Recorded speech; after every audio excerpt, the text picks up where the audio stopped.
like the book of Revelation, knowing ahead of time of the events, then this is part of time travel. This is part of understanding what was, what will be. Nothing new under the sun. And I think that everything that has been put into place in the hands of those who are madmen, because anyone that's in Luciferianism, anyone that partakes in this is either demon-possessed, demonized, who is already a psychopath. And by the way, 1 out of 100 individuals in the United States are fit the criteria of being a psychopath. They tend to gravitate towards power. They're the ones running basically the government. They're the ones running local governments, state, county. And whenever you have somebody that is a psychopath or even a sociopath, you have somebody that also in the category of personality disorders is also a narcissist. That means that they have no love of their fellow man. It means they're willing to do whatever it takes to achieve what they desire. And so this technology got away from Tesla, got in the hands of the United States government, got in the hands of the Soviet Union. They've been using scalar technology for astral projection, astral travel. Now, I wanted to point out that when I became a Christian, I was actually trying to experiment a little bit about New Age. I was trying to do transcendental meditation. I was trying to do something like that. Well, lo and behold, I did. And unfortunately, it did not end well. And I was in an environment that I refer to as being cast out into outer darkness. What I think God was doing was, okay, you want to mess with this? Let me show you what's really going on here. So at 11 o'clock at night, in my bedroom in Mesa, Arizona, I had this experience that literally was hell in itself. Demons, you name it. But the incredible thing is the demons were bad enough, but it was the loss or the lack of love. There was no more God's love. There was no more understanding of the peace that the Holy Spirit brings. Now, even though I wasn't a Christian, I didn't realize around me was the love of God. So when I was put into outer darkness, that love was removed. That was so terrifying to me that I said, God, make these things go away. Now, why did I say that? I don't know. But God honored that. When I came back, it happened at 11 o'clock. It seemed like it might have been 2 minutes, 5 minutes, 10 minutes. When I came back into the physical, I looked at the clock and it was somewhere between 1 and 2 in the morning. So what seemed to be only a couple of minutes was a couple of hours. So when you go into time and space, when you go into another dimension, then there is an acceleration or a deceleration of time. And when you can master that, now you need to remember that they're using artificial intelligence, okay, which is quantum computing, along with the Cray computers, along with the IBM supercomputers. And by harnessing energy, by harnessing the psychic ability, by manipulating it into whatever they want to do, they've been able to do this. Now, of course, again, we're told not to do this. This is divination. This is sorcery. This is witchcraft. Now, anybody that comes to me that has been in this particular cult, whether they were clairvoyant, whether they were doing necromancy, whether they went to psychics, what I do is I close their third eye. Now, when I pray for that, I also pray for those who come out of Freemasonry or who have the Freemasons curse to close the third eye. We're talking about works. We're not talking about breaking away or stopping anything that may give us wisdom and discernment that comes from the Holy Spirit. So think of it as not just closing an Arcadia window. I'm closing the screen. I'm making sure that whatever comes in and out, like an IP address on the internet, I'm filtering. I'm putting up a firewall. I'm making sure that the influences that come in do not come in from the demonic. What they're actually doing with the Montauk Chair and CERN is they've opened up that door even wider, and they're using this technology and this energy to do this. So they're literally going in And I can assure you, when they go into the spirit realm, when they go into the other dimensions, that since this is an abomination, that they've opened up a door that just as the pit opens up in the book of Revelation, maybe those that are in chains underneath the Euphrates River, those that we see in the book of Enoch that were put away for coming into the daughters of men. In either case, what we have coming into the spirit realm, that this was never an intent. We've got things in our spirit realm that were never intended to be here. And this is a situation that, as the word says, men's hearts will fail them for fear for those things coming upon the earth. So whether you believe in time travel or not, you need to understand that they do. They not only do it, they use it. Not only do those who are in the occult astral project, they go into the astral plane. But anybody that does that, there's a piggyback. When they go in and they come back, they bring something with them. And when they bring something with them, it's another level of demonic. It's another level of something. Now, the situation that the angelics, the angels, the 1/3 that fell, who's to say that many of them were marooned on another planet? Now, we do have planets, we do have stars. Who's to say that they're not there and they can't get here because their wings were clipped? Whatever the issue is, I believe that this technology was to help bring them back. And I think that's also shared with Tom Horn. I don't agree with everything that Tom says, but I think he is onto something. Because when we look at the Vatican, when we look at the Lucifer telescope on Mount Graham, they're observing, they're watching things that are out there. Now, the Van Allen belt, whether they can't come in and go because of it, that if they're able to manipulate and control the energy that seems to be this dome that's over us, that if they're able to come through this, then they're able to bring in mass numbers. Because when we see in the book of Revelation, when it comes to the world coming against Jesus, when this takes place, who in their right mind would do such a thing? When it comes to Armageddon, right? Who's that stupid? Well, I think that these things that are coming in, I think that's part of what tries to come against Christ himself. Yeah, and that is a fascinating concept. And I don't know if time travel is possible. I don't know. But certainly, even when we are in prayer and worship, we conceive of time differently. When we enter into the presence of God, we can, people with multiple personalities, however long, and then the time, if I rightly or wrongly just put it in the nutwhacker, if what these guys said, whether it's possible or not, that the people at CERN, that they believe it's possible and that they are trying to do it. So it's hard to understand. Certainly I don't know what is going on, but in many of the cases of reincarnation or familiar spirits have looked back in time supposedly and related historical information, whether they're not necessarily going back in time or seeing back in time or what's going on.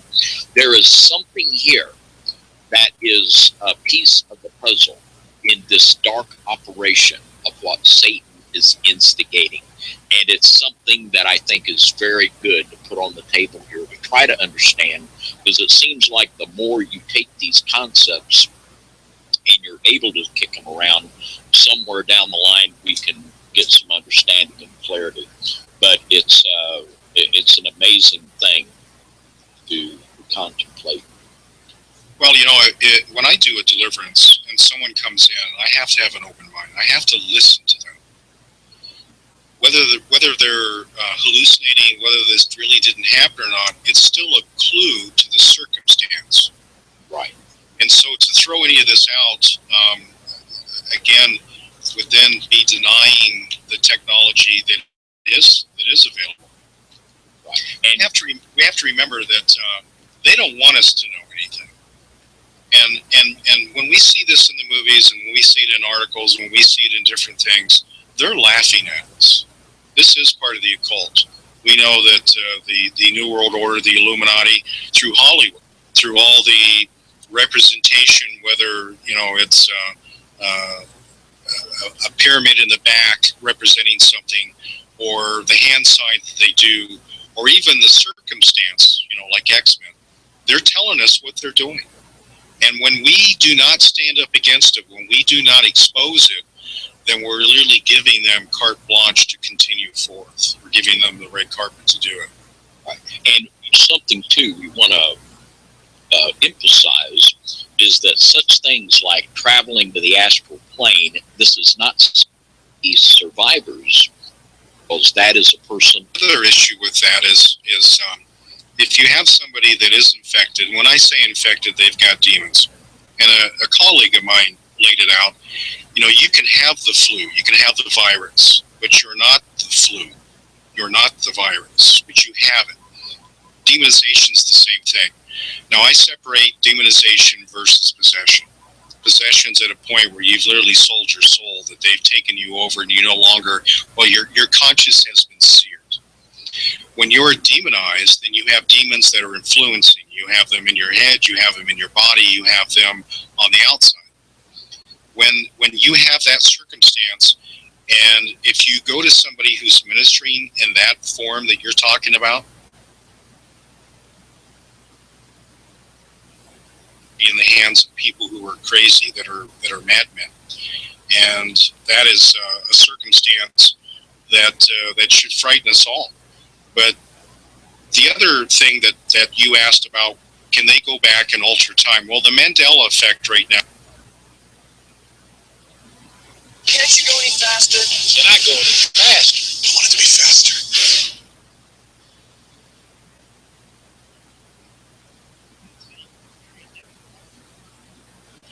My dad, when he was just like a junior in high school, was in the Plan 2 program at UT, and they already had CD-ROMs and computers. And then I've Googled it. It's not even really in the news. Then I've gone to UT and talked to them, and they go, "Yeah, you know about the reactor under the building?" A reactor? Yeah, that Austin's got. And then no one even knew that Austin has 2 nuclear reactors in North Austin. What?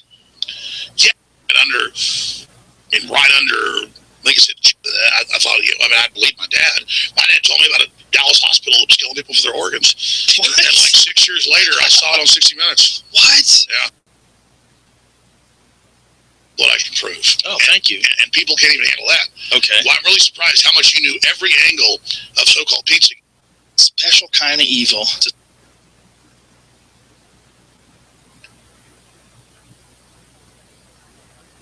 That can potentially happen. Kids, get assume that everybody is based on. What you're trying to say is there's some people out there that have. The thing is, it's real and a file, and they are interdimensionally sucking the essence of our youth. Right. And they believe they're possessed by an off-world entity. They do. Yeah, and then, Joe, I've been on air 22 years. I don't get into aliens, metaphysical, religion, any of that. I've studied the elite, and I've also communicated with a lot of the top people. And if you want to know, I will actually break down right now the best knowledge right now what's happening on the planet. What's happening? Let me give you a basic gestalt. Okay. I love when you can use that word with full confidence. I've never said that. Let me give you a basic gestalt. I'd be like, oh my God, I'm such a fraud. No, you're not. No, but that's what I think if I use that word. No, you'll get all this. You'll already have most of the static as you're a bookworm, a research worm, in a good way. The elite are all about transcendence and living forever and the secrets of the universe, and they want to know all this. Some are good, some are bad, some are a mix. But the good ones don't ever want to organize. The bad ones didn't want to organize because they lust after power. Powerful consciousnesses don't want to dominate other people. They want to empower them so they don't tend to get together until things are really late in the game. Then they come together. Evil's always defeated because good is so much stronger. And we're on this planet, and Einstein's physics showed it, Max Planck's physics showed it, there's at least 12 dimensions. And now that's why all the top scientists and billionaires are coming out saying it's a false hologram. It is artificial. The computers are scanning it and finding tension points where it's actually projected, and gravity's bleeding in to this universe. That's what they call dark matter. So we're like a thought or a dream that's a wisp in some computer program, some God's mind, whatever. They're proving it all. It's all coming out. Now, there's like this sub-transmission zone below the third dimension. that's just turned over to the most horrible things is what it resonates to. And it's trying to get up into the third dimension that's just a basic level consciousness to launch into the next levels. And our species is already way up at the fifth, sixth dimension, consciously, our best people. But there's this big war trying to, like, basically destroy humanity because humanity has free will, and there's a decision to which level we want to go to. We have free will, so evil's allowed to come and contend, and not just good. And the elites themselves believe they're racing using human technology to try to take our best minds and build some type of breakaway civilization where they're going to merge with machines, transcend, and break away from the failed species that is man, which is kind of like a false transmission because they're thinking what they are is ugly and bad, projecting it onto themselves instead of believing, no, it's a human test about building us up. And so Google was set up 18, 19 years ago. I knew about this before it was declassified. I'm just saying I have good sources. That they wanted to build a giant artificial system. And Google believes that the first artificial intelligence will be a supercomputer based on the neuron activities of the hive mind of humanity with billions of people wired into it with the Internet of Things. And so all of our thoughts go into it, and we're actually building a computer that has real neurons in real time that's also psychically connected to us, that are organic creatures, so that they will have current prediction powers, future prediction powers, a true crystal ball.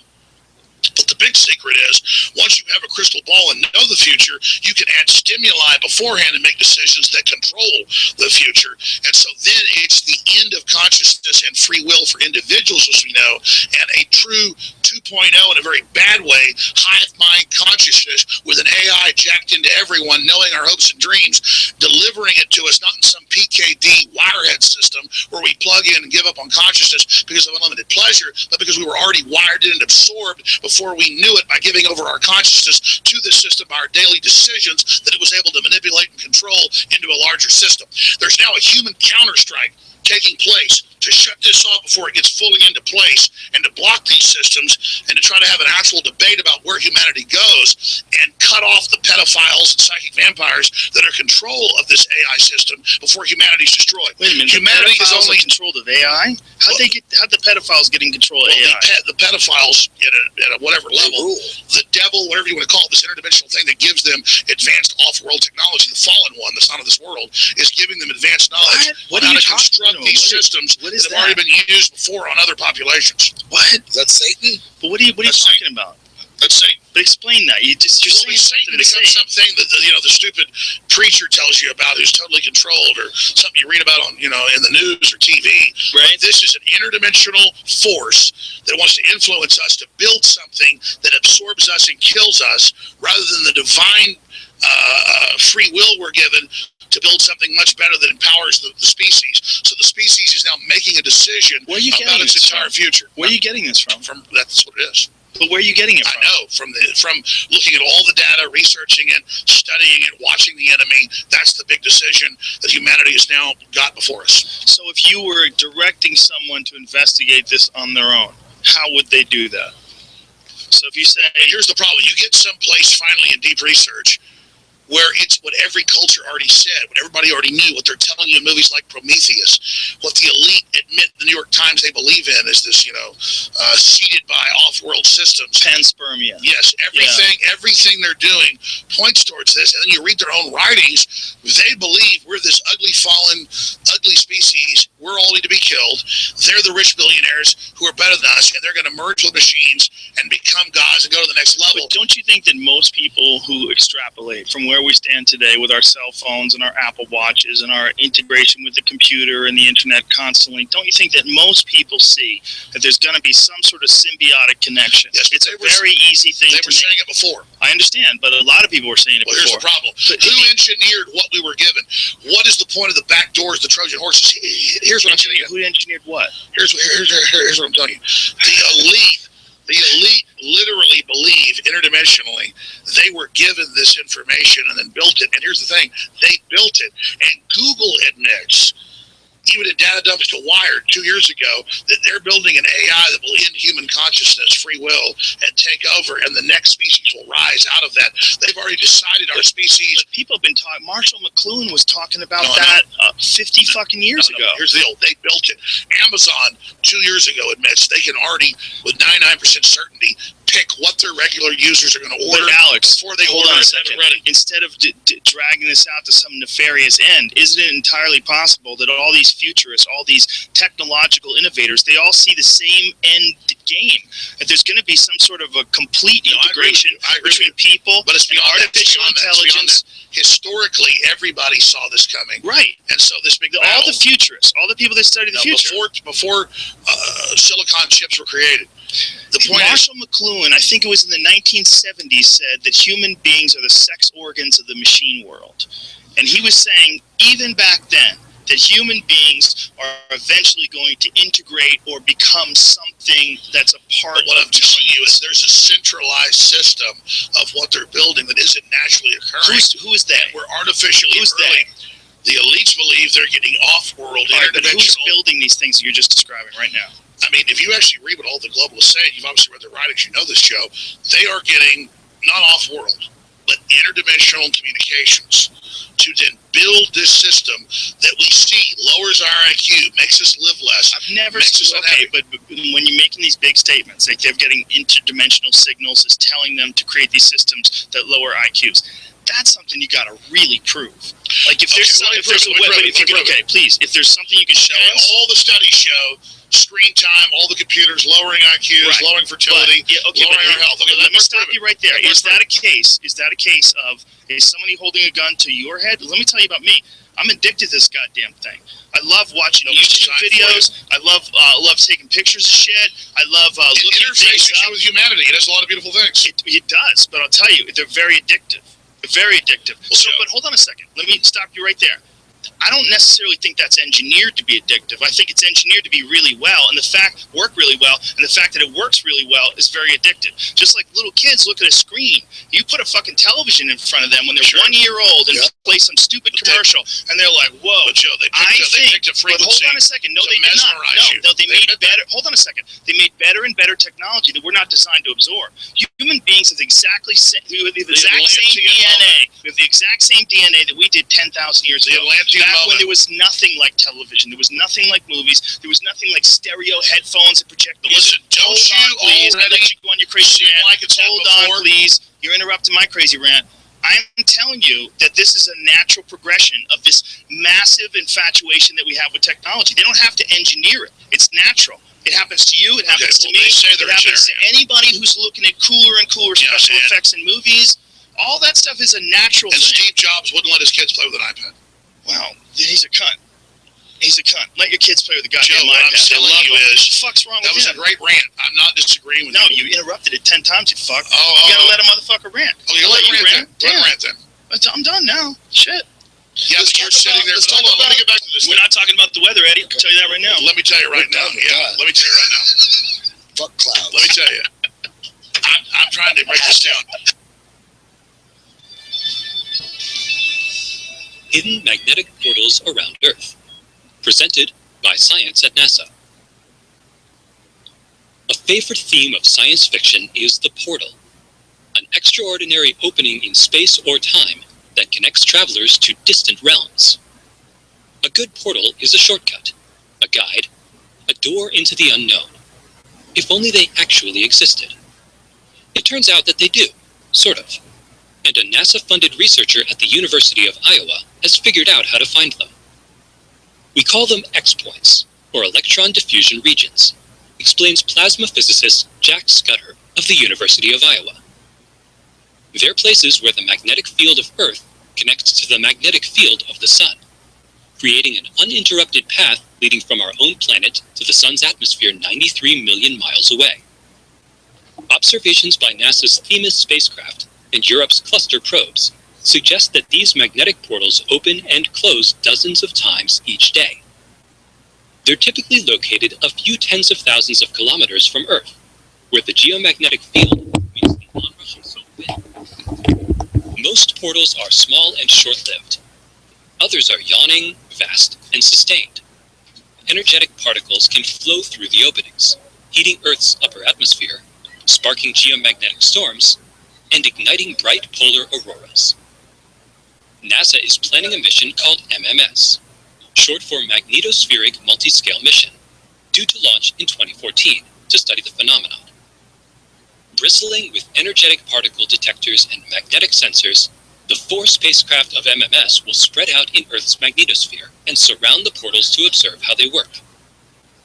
Just one problem: finding them. Magnetic portals are invisible, unstable, and elusive.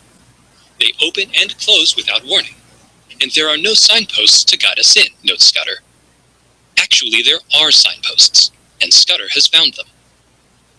Portals form via the process of magnetic reconnection. Mingling lines of magnetic force from the Sun and Earth crisscross and join to create the openings. X-points are where the crisscross takes place. The sudden joining of magnetic fields can propel jets of charged particles from the X-point, creating an electron diffusion region. To learn how to pinpoint these events, Scudder looked at data from a space probe that orbited Earth more than 10 years ago.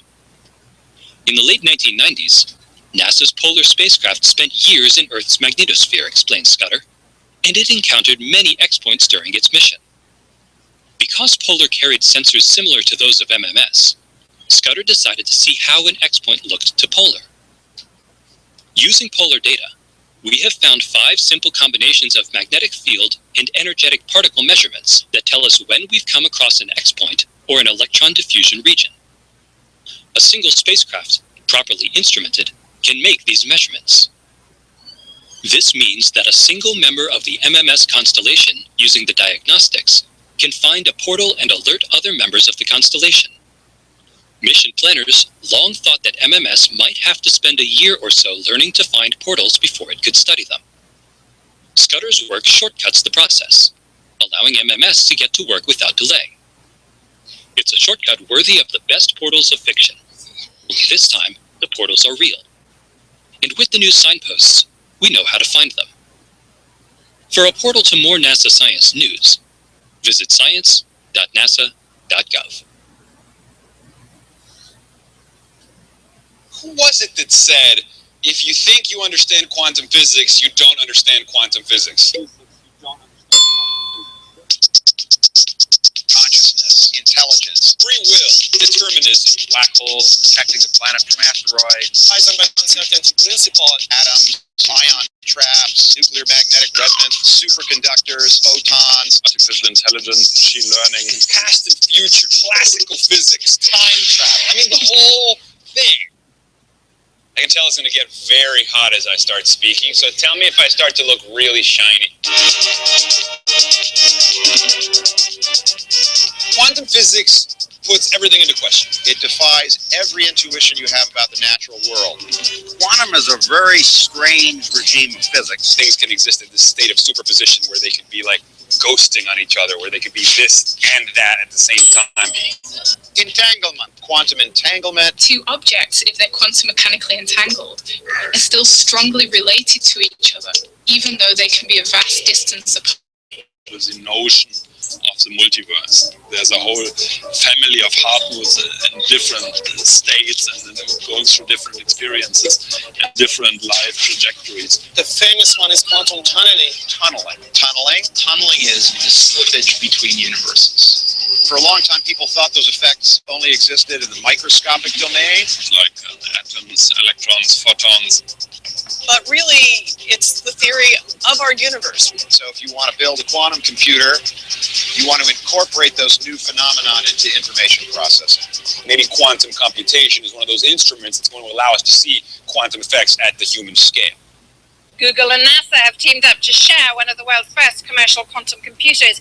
This machine, made by Canada's D-Wave, will be installed in a NASA research center in California.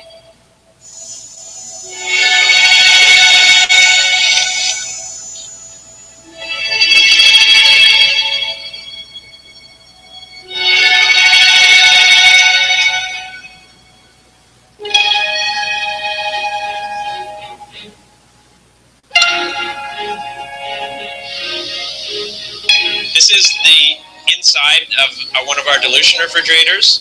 All of this infrastructure is to basically operate the chip at a temperature that's 2 orders of magnitude colder than interstellar space.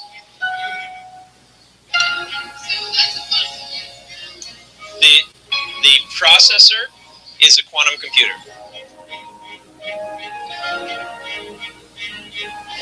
But uses things called qubits, as well as being either 1 or a 0. A qubit can also be both at the same time, therefore bringing about a quantum leap in terms of power.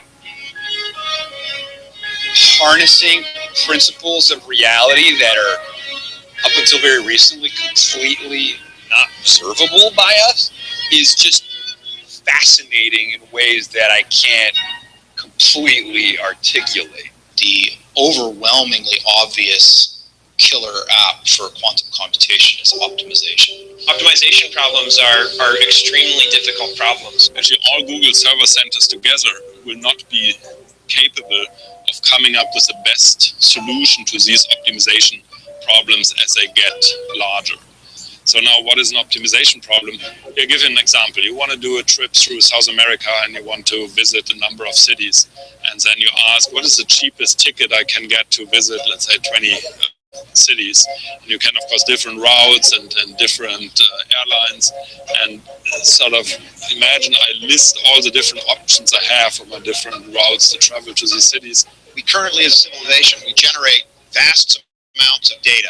It could be climate data, genomic data, but it's very difficult to generate useful insights oftentimes from that data. If you can solve optimization problems better, you have an important resource at your hand.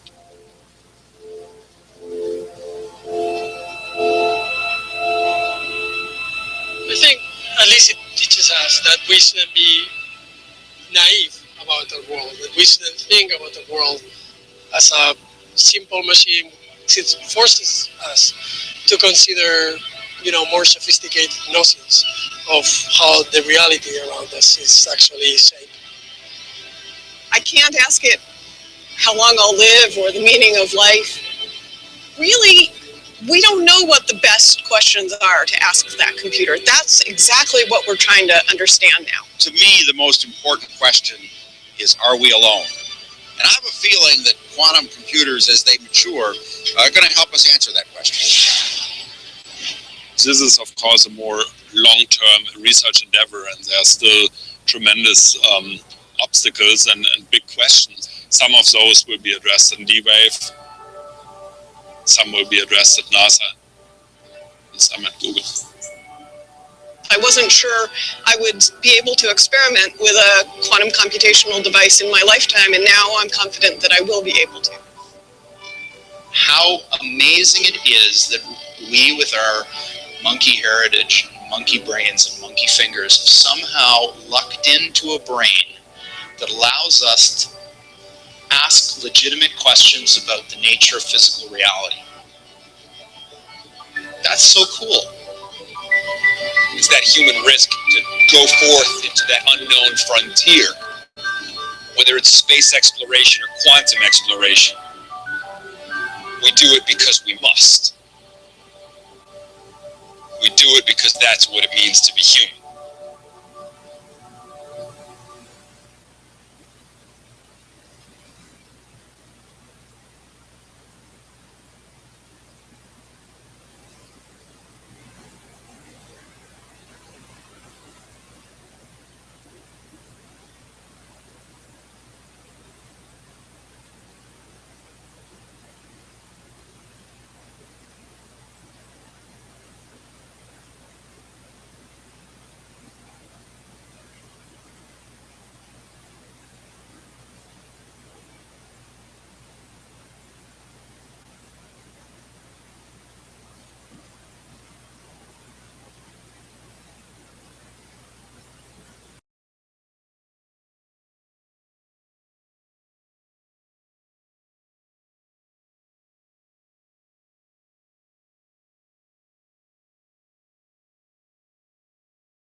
What's up?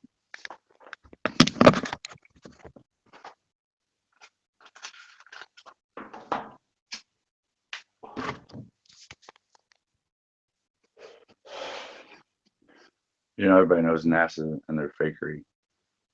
But Trump just signed a bill a couple weeks ago, $19 billion.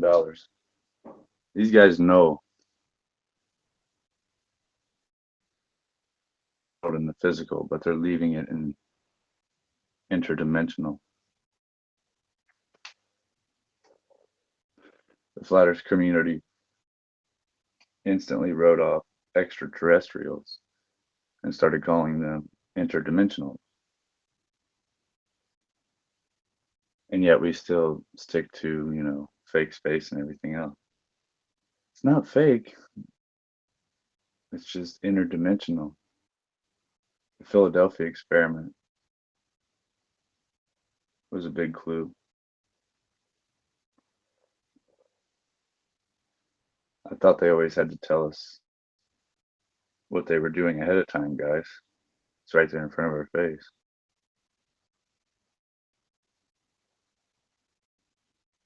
They're leaving this realm interdimensionally.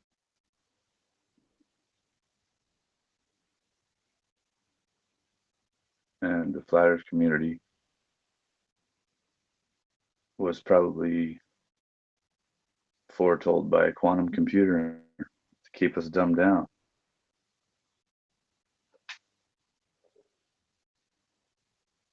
It figured the impact it would have.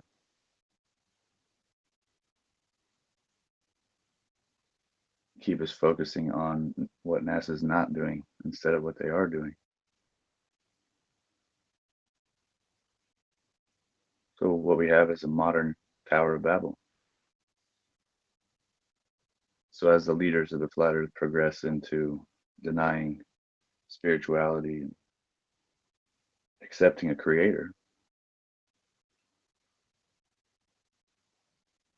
the hive mind seems to stop there. What they don't understand is there's all these levels of interdimensional beings, rankings, hierarchies.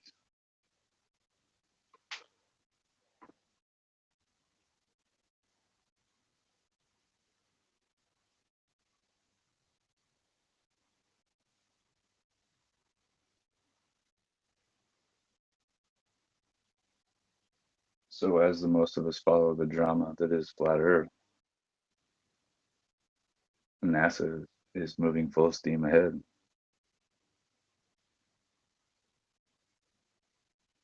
So if we believe that space is non-existent as far as the physical realm, doesn't mean they can't go there.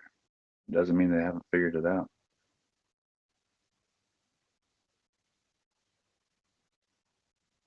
They talk about these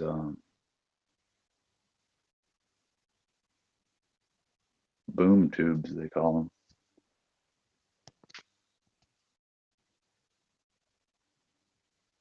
And they said that the timing that these things open and close, they had no way of figuring out how to time it just right. So NASA teams up with Google and this quantum computer lab developed a computer that can figure out the algorithms of this stuff. It's a double-edged sword also because they use it against the hive mind to keep us entrapped in these stumbling blocks. Flat earthers became like the Christian church, and the leaders are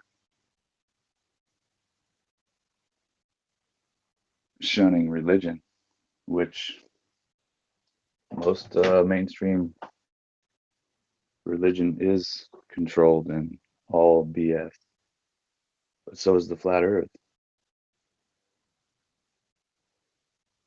They want to keep your mind here on the ground, in the physical, as they interdimensionally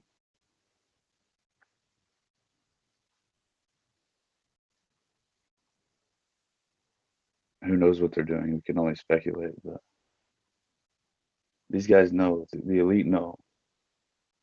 Trump just isn't going to sign a $19 billion bill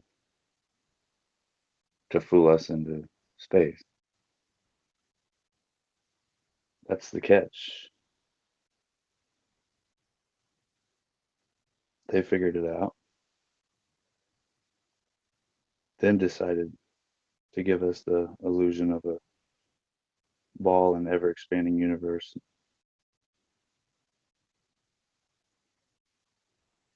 All this stuff as they travel around in the astral plane and interdimensional. So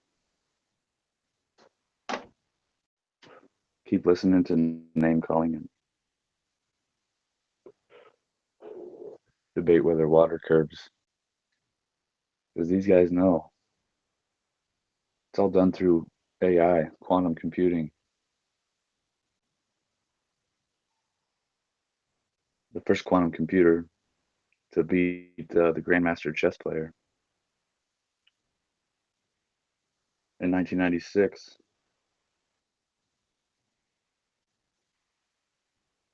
It did that by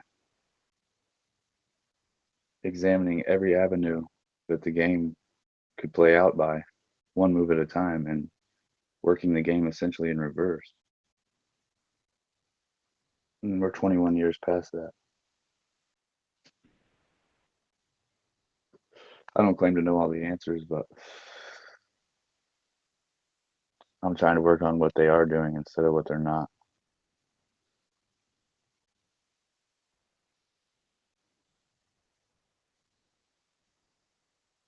Because that's the trap. Keep us focused on what they're not doing instead of what they are.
and in America, to the United States of America, I should say.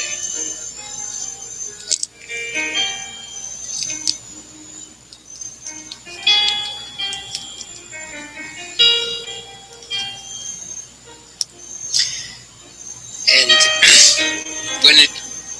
it's going to take me a while to explain this and get a vibe and a head on it where it comes out clear. But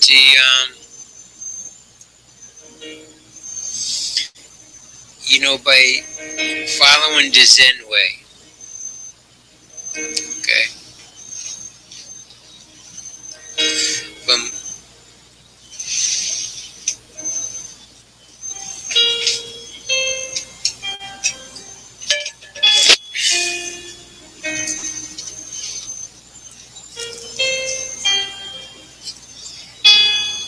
following the Zen way, coming into Jesus Christ, and understanding His code,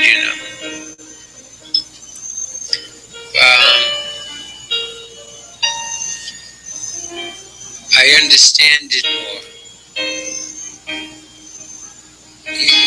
Sometimes when the Father says, hey, move over this way, move over that way, you just have to move, and you don't understand why He's telling you just move this way and move that way. But coming through the journey, you get the lesson. The lesson is in the journey sometimes,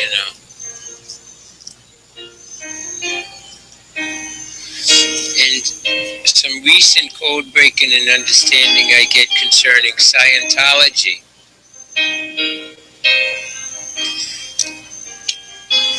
Where Scientology talks about thetans, the concept of thetans, the soul. And the way that I read it, you can, when you look at it from another angle, you're looking at soul possession or reincarnation in this life. And they perceive a vast ET or alien overlord type thing. Maybe you could interpret it as, I'm not sure too much about that, but the concept of thetan and the recent understanding I get about Freemasonry, and part of their big organization is to be shepherds for this process of reincarnating souls into the Illuminati circle. This section of Freemasons are shepherds.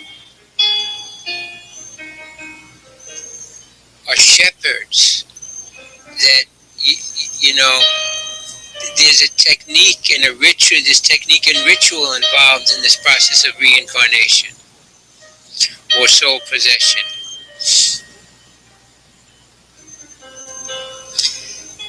And understanding that these type of things are operating behind the veil.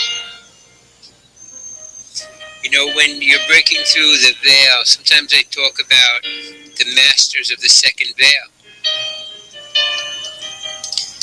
Now, most people who are waking up and start to understand not only about the deep state, but the puppet masters, okay, which can be interdimensional or in our dimension, like David Rockefeller. Certain puppet masters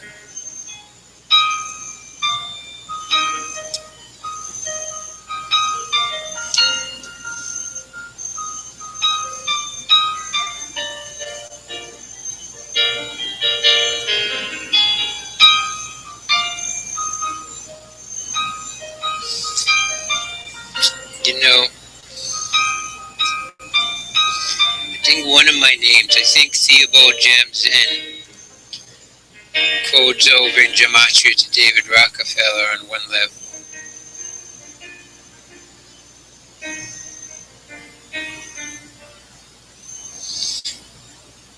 The masters of most people waking up, and they're waking up to this earthly matrix. The matrix, that matrix is the first veil, this earthly matrix. When I talk about the CIA AI, we talk about Freemasonry, the Vatican, economy, democracy, capitalism, what are these Edward Bernays type things.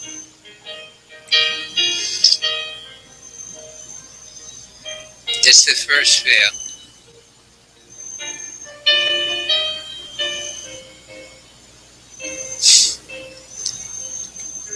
The second veil is when you start to talk Sumerian, Old Testament, reptilian level. When you start to talk about the Old Testament God. So, and there we talk about the planetary AI. And something I don't talk about often is that it's difficult discernment, but the way I discern things on the planetary AI level,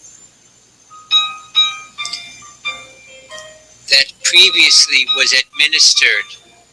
You know, they would think of there was a being, a guy who would be the controller, the administrator, or the CEO of the Yahweh mainframe, the black cube, the monolith managing Earth.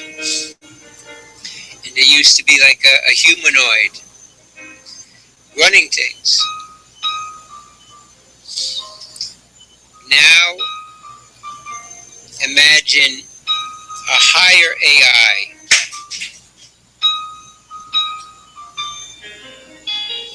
A higher AI has come into the scene and is sitting now in the so-called seat of Satan.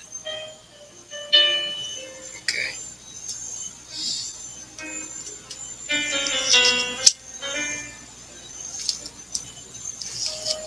So knowing that we have these type of occultations in our history and in this reality, knowing that we can be MK Ultra, as is talked about even in the Old Testament in Isaiah 10:5, to do things that, and scheme to do things that isn't in our mind, that isn't even in our heart. They can do it, they can program us and fool us and change the way we think on an archetype level. They can fool our memories. They can give us memories. Do anyways understand this? That this was, these masters of the second veil could do this. Now understand these masters of the first veil with the CIA AI can also do this.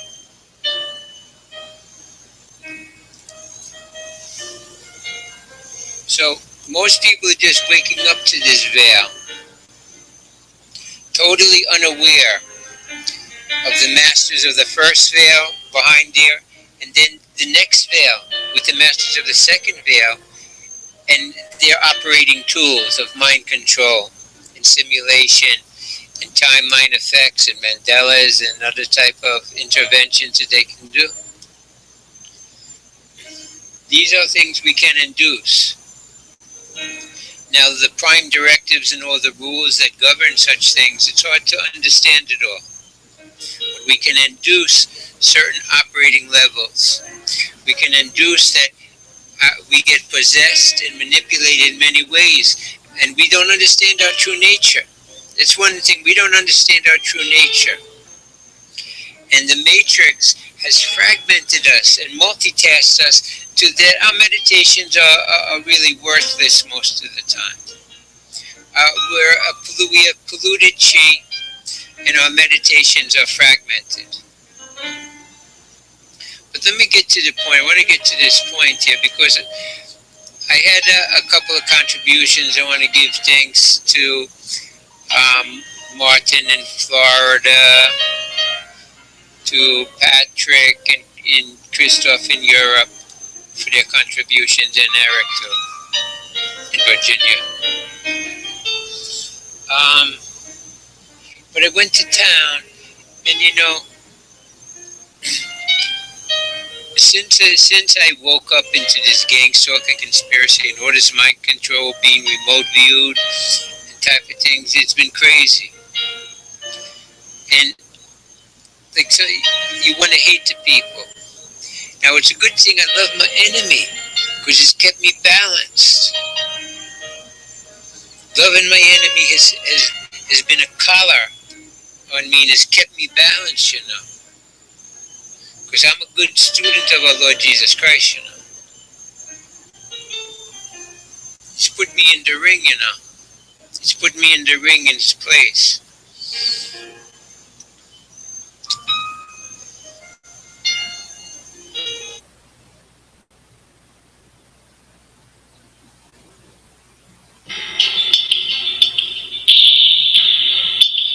In the time of the Cold War, conquering space was a question of politics, technology, and prestige. Yuri Gagarin was sent to space, and the United States had to accept a shameful defeat and the triumph of socialism.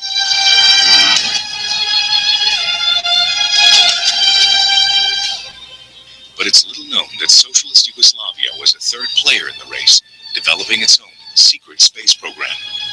The Yugoslavs made rapid development based on the unknown diaries of Yugoslav space pioneer Herman Potočnik Nordon. His book, The Problem of Space Travel from 1929, served as an inspiration for further development to Werner von Braun, ex-Nazi, and later the mastermind of the American space program. But there were also other unpublished Potočnik diaries, hiding new and unknown brilliant technical ideas. The CIA could not find these documents, but in 1947, the Yugoslav Secret Service, by order of President Tito, did. The technical solutions described in these papers were the basis for establishing a secret Yugoslav space program in 1948, after Tito's conflict with Stalin. In late 1960, the CIA discovered that Yugoslavia already had operational spaceflight technology. Yugoslavia secretly sold its complete space program to the U.S. in March 1961. In May 1961, Kennedy announced that the U.S. had chosen to go to the moon. President Kennedy welcomes a man to the White House. He's receiving President Tito of Yugoslavia. We choose to go to the moon in this decade and do the other thing, not because they are easy, but because they are hard. With generous American financial support, Yugoslavia began rapid economic development. Tito traded the life of a guerrilla soldier for a luxury lifestyle.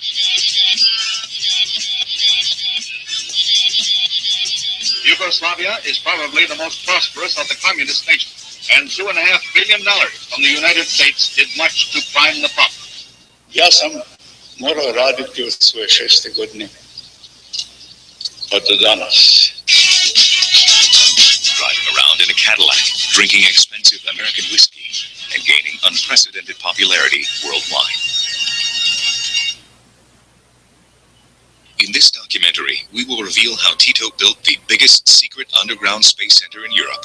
We will reveal how the US's Saturn rockets and Apollo modules were mainly made in Yugoslavia. We will reveal how Tito and his wife Jovanka were regularly visiting NASA premises and monitoring further developments. Army Base Object 505 on today's Croatian-Bosnian border still holds the biggest national secret space program. After the Balkan Wars, it was partly destroyed and heavily mined. But underneath the surface, you can still find the untouched remains of the Yugoslavian space program. We will go there and reveal the hidden side of the space race. From Academy Award-nominated director Giga.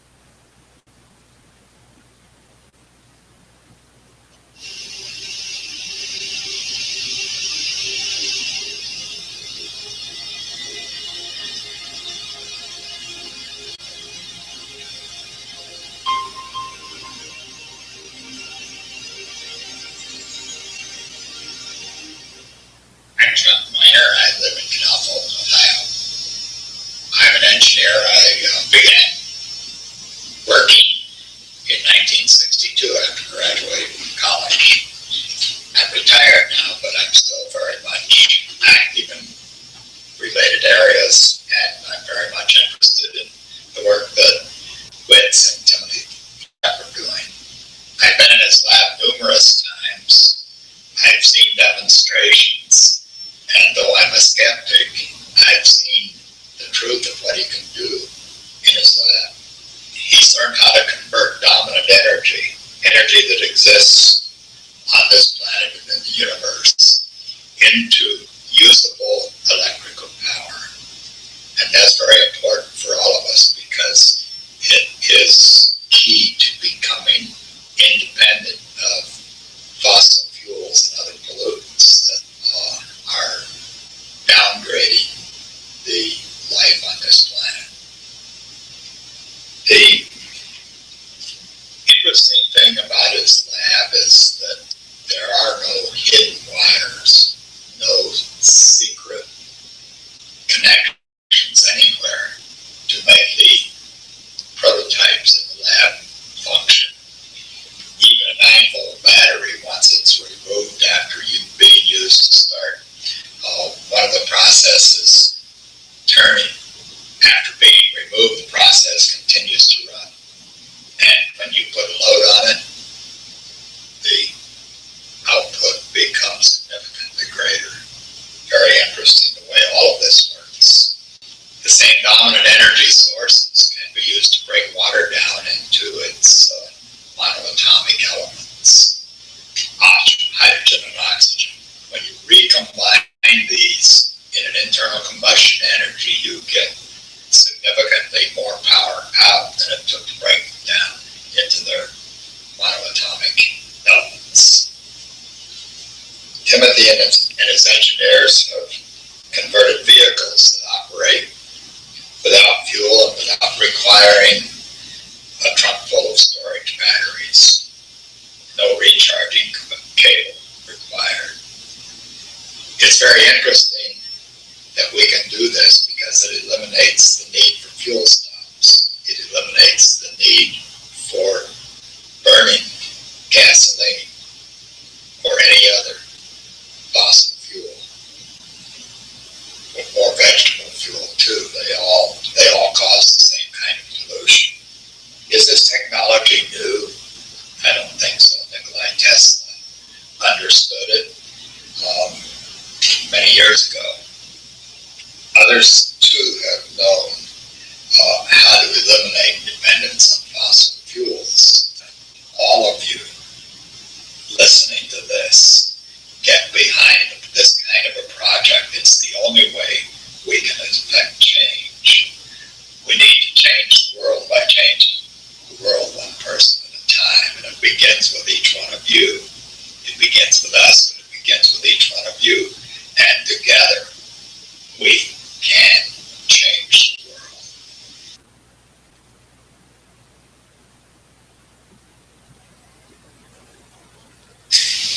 Who called into the Mike Varys show, guest Rabbi Fapino, and talking about water as fuel.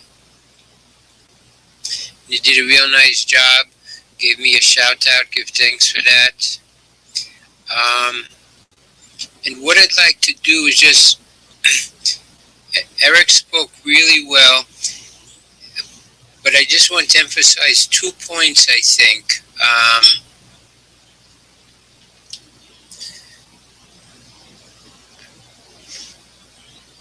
2 points about, well, let me review this project here and emphasize the 2 points, okay? Garvey Energy Project is about using water as fuel. It's a way of coming out from the petrodollar matrix and restoring community chi and balancing this urban city grid contest that we're in, where we're dependent on everything and our communities are not self-reliant. Okay, all our energy is going out. Just think of all the energy, the money that's spent for electricity and cooking gas too. Every month going out of the community. That money and everything could be kept in the community.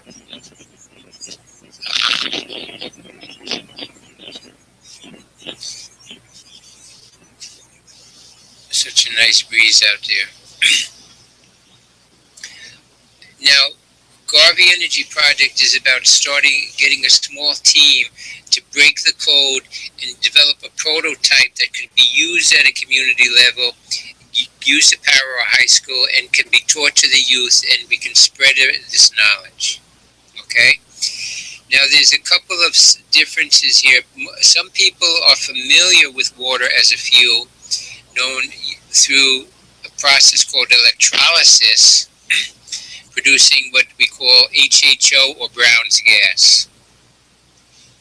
And that some alternative researchers use this gas with regular gasoline to get better gas mileage in a combustion engine in a car.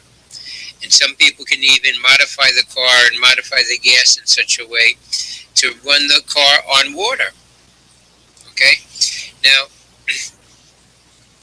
Garvey Energy Project is not about electrolysis.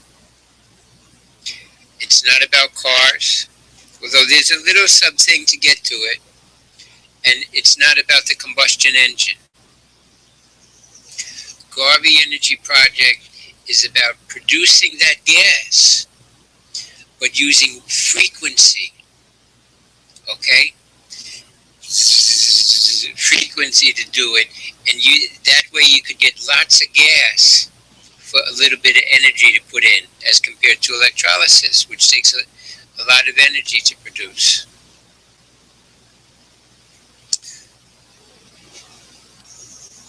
Okay, so we're producing, we have water, and we're producing gas using frequency on the water. Now, what, you may use some step frequency like I have here, 42.7 kilohertz to vaporize, then use this resonating RF frequency to get the Brown's gas. Now, what I talk about here with 2.4 gigahertz, okay,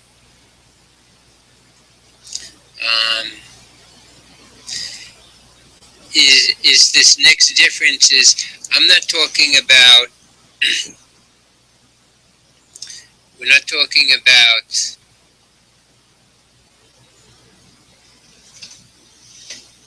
come over here. We're not talking about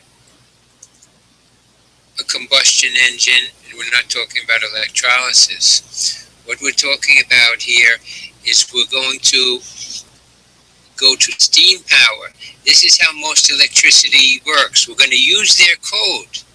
We're going to use their code that they've already said the best way to make electricity is a steam turbine. Boil water, make steam, turn the turbine, okay, get the electricity off of the turbine, like a generator. Now, you could use the steam and make a steam engine and turn traditional type engines or other things also. So you have this component, we're going to make steam. We're not going to combust it. We're going to use steam, and we're going to use pressure from steam. This is a different way, different than combustion and reciprocating engine of that dialectic. We're going to go into a turbine and just keep turning like a vortex, a Tesla turbine maybe. Now, what I talk about here, and that needs further experimentation, you know, when you ionize this gas before igniting it, ionizing it with ring magnets possibly, and then once it's ignited, to apply a next frequency of 2.4 gigahertz, which would create a ionized plasma fireball, like a little sun.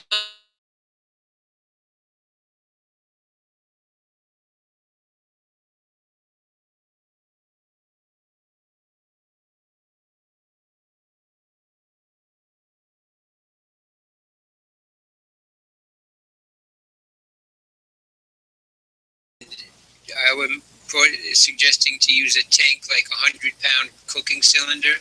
Like this would be like a 5-foot-long tank. And to put these into a shipping container. and make a working thing that could power a high school or a hospital, or you can even have smaller ones for a couple of houses or whatever.